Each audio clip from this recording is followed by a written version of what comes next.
खट्टर नाइब का जमुना पार कराओगे मैं आठा के कह देगा।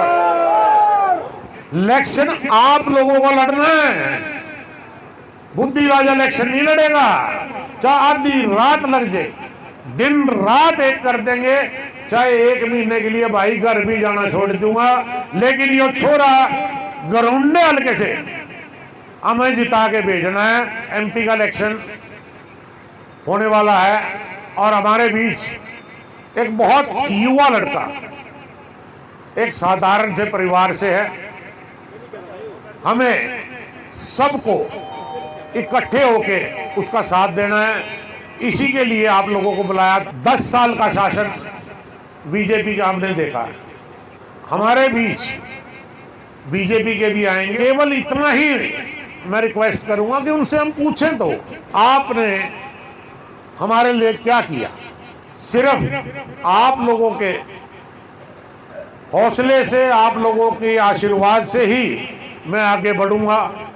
मैं केवल इतना ही कहना चाहूंगा कि आप लोग इकट्ठे हुए हैं और कल नॉमिनेशन में भी आएंगे, उसके बाद गांव-गांव में प्रोग्राम होगा, उसमें बढ़ चढ़कर आपको सहयोग देना। देखिए, कैंडिडेट के पास टाइम नहीं है, मैं मानता हूं हर आदमी आज कैंडिडेट से मिलना चाहता है, लेकिन बहुत बड़ा इलेक्शन है, वक्त 1 महीने का है, तो वो सबसे नहीं मिल पाएगा। आपको खुद अपने आप को कैंडिडेट मान के उसकी मदद करनी है। उन्होंने नारा दिया 400 पार 400 पार, पीछे भी कह रहे थे ना कि भाई 75 पार 75 पार, लेकिन आप लोगों के सहयोग से केवल 35 पे रह गए। ये इनके जुमले हैं। तो केवल इतना ही रिक्वेस्ट है भाई, अपने बूथ को हम मजबूत करेंगे। 10 साल में डीजल और पेट्रोल की कीमतें कहां पहुंच गई। वो कहते हैं हम गृहिणियों के साथ हैं। गैस का सिलेंडर पिछले 70 साल में क्या रुपए था भाई, 400 रुपए। आज कितने पे है? 1100, 1150, 1200। तो मैं इनसे ये पूछना चाहता हूं कि जब आपने देश को खुशहाल बना दिया तो ये महंगाई इतनी क्यों होगी? 70 साल में कहते हैं कांग्रेस ने देश को लूट लिया, देश को ठग लिया। तो भाई आज कांग्रेस तो बाहर है, आपने 10 साल में ऐसा क्या कार्य किया? भाई 10 साल में तो भी करनाल का सीएम था। मुझे एक चीज, मैं भी तारीफ करूंगा उनकी, एक चीज तो बता दीजिए भाई, करनाल के हल्के को मैंने ये सौगात दे दी। इतना ही अच्छा अगर मुख्यमंत्री थे तो अभी उनको मुख्यमंत्री पद से इस्तीफा क्यों लिया? तो मेरी हाथ जोड़कर आप लोगों से विनती है, घर घर जाएं। अगर तो इस सरकार से मुक्ति चाहो, अगर इस पर पेंडा छुटवाना चाहो, तो हम सबको एक होकर रहना पड़ेगा। जब तक हम एक नहीं होंगे, ये ऐसे ही हमारे को बांटते रहेंगे। आज सारी जगह ये कहते हैं कांग्रेस बटी हुई है। कहाँ बटी हुई है कांग्रेस, बताओ? ये खुद राहुल जी ने इस टिकट को दिया है और हमें सबको स्वीकार होना चाहिए। हर माँ बाप अपने बच्चे को आज पढ़ाता है, ये कहते हैं ना नौकरियाँ, हम नौकरियाँ दे रहे हैं बगैर खर्ची पर्ची के। कौन सी नौकरियाँ दी बताओ मेरे को? ये बहुत सारे युवा बैठे हैं, कोई बता दीजिए मेरे को, क्या कोई एक अच्छी नौकरी दी है? क्या एक एमए, पीएचडी, बीएड वो डी ग्रेड की नौकरी करेगा? अनिल राणा कोई नेता नहीं है। नेता आप लोग हो, आप हो तो अनिल राणा है, नहीं तो अनिल राणा की क्या हस्ती है भाई? तुम गेल हो, तारा आशीर्वाद है, तारा प्यार है, तारा साथ है, जब ही अनिल राणा है। ना मैंने जिंदगी में कभी अपने आप को नेता समझा, ना भाई मैं नेता हूं, ना केवल यही चाहता हूं कि आप अपना बेटा अपना भाई बना के रखो, मैं उसी में राजी हूं। तो इनका पक्का फैसला कर लिया, खट्टर ने जमुना पार कराओगे का तारे दम पर बोल रहा हूं, खट्टर ने इनका जमुना पार कराओगे, आठा के कह देगा। मैं आप लोगों से इजाजत ले रहा हूं।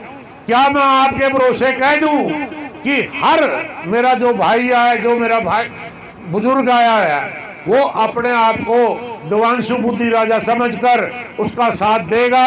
कल नॉमिनेशन भरा जाएगा। देखिए वो छोरा तो बेचारा देखे मारे वर्गे मीडियोकर फैमिली का है, गाने पीछे वाला को नहीं।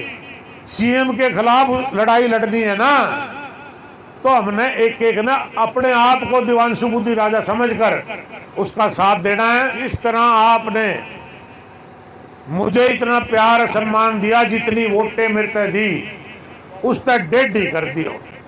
घरोंडा हल्का ऐसा हल्का है कि 1 लाख वोट कांग्रेस के प्रत्याशी को दोगे। इलेक्शन आप लोगों को लड़ना है, बुद्धि राजा इलेक्शन नहीं लड़ेगा।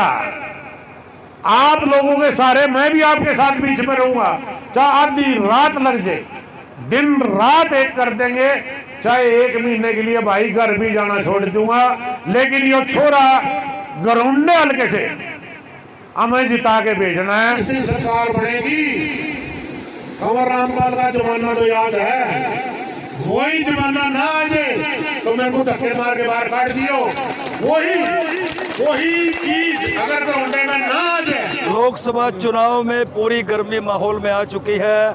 आज घरोंडा विधानसभा में कंवर अनिल राणा ने अपने सैकड़ों कार्यकर्ताओं के साथ बैठक ली। क्या जरूरी आदेश किए, सैकड़ों की तादाद में कार्यकर्ता पहुंचे थे। ऐलान ये किया गया है कि प्रत्येक व्यक्ति जो कांग्रेस का सिपे सलार है वो दिव्यांशु बुद्धि राजा बन करके चुनाव लड़ेगा। क्या आज बैठक में फैसला हुआ जी? शर्मा जी, आज ये भाइयों की बैठक बुलाई थी। मैं वर्कर्स नहीं कहता, ये सब मेरे भाई हैं और भाइयों के साथ गुफ्तगू भी करनी थी और आगे इलेक्शन की रणनीति भी बनानी थी जी। तो आज सब ने एकजुट होकर, हर भाई ने ये कहा है कि हम देवांशु बुद्धि राजा बनकर घर घर जाएंगे, हर घर में वोट मांगेंगे और ज्यादा से ज्यादा वोट मांगना, वोट दिलाना, वोट करना तो अलग बात है, लेकिन पोलिंग के दिन भी डट कर पोलिंग करवाएंगे और 80% पोलिंग ले जाएंगे। तभी हमारे भाई को अगर हम एक अच्छी जीत ना दिलाएं, और मेरे को तो और बहुत खुशी हुई आज कि मैं ज्यादा बड़े बोल नहीं कहता। आज इन सब ने यही कहा कि जी 5 कॉन्स्टिट्यूंसी हैं दारी करनाल में, सबसे ज्यादा वोट घरोंडा कॉन्स्टिट्यूंसी से ही हमारे कैंडिडेट बुद्धि राजा जी को देंगे और बड़े अच्छे मार्जिन से। क्या टारगेट रखा है? क्या टारगेट रखा है घरोंडा विधानसभा से? देखिए, टारगेट आदमी कहने को तो बहुत कुछ कहता है।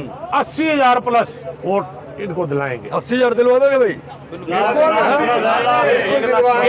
इन्होंने तो शर्मा जी लाख कहा था, मैंने तो आप पत्रकार हो, डर के मारे थोड़ा घटा है दिए 10-20, इन्होंने तो लाख पार कह रखे मेरे तक। लाख पार कर दोगे भाई? बिल्कुल लाख पार बिल्कुल करेंगे। तो देखिए, कार्यकर्ताओं में जोश है और ऐलान ये है कि घरोंडा विधानसभा से इस बार कांग्रेस के प्रत्याशी को 1 लाख से ज्यादा मत दे करके यहाँ के कार्यकर्ता भेजेंगे।